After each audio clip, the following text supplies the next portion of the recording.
Hey, what's up everyone and welcome back to a new video. I'm gonna be showing you in this video how you can use ChatGPT with Google Sheets. To get this done, head over to docs.google.com and load up your spreadsheet. After that, you wanna look at the extensions tab right here, and then you can see the add-ons. Click on Get Add-ons.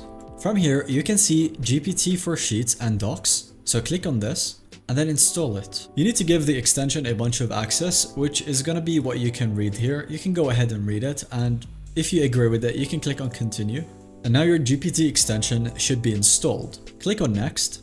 So the next step we have here is that we need to go ahead and get our OpenAI API key. And to do that, you need to go to openai.com, tap the login button, and then head over to API. It will take you to this page here where you need to hit on create new secret key. And now you need to choose a name for your key. This really doesn't matter that much. So I'm just gonna go ahead and call it test2. And then click on create secret key. Now you click on this button so that it automatically copies your key and then hit done.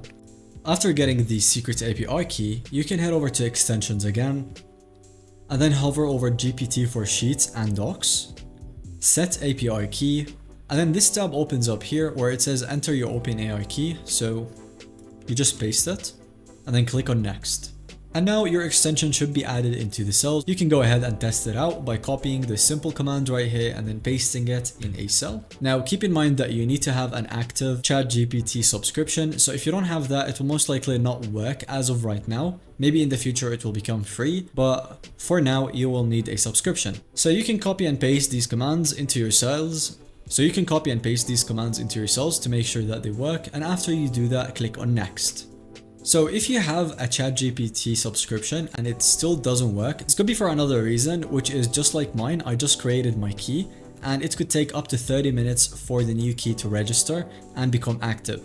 So wait a little bit and then try again and it should work into your cells. This will be all for today's video. Thank you so much for watching. If this video helped, let us know in the comments and subscribe for future videos.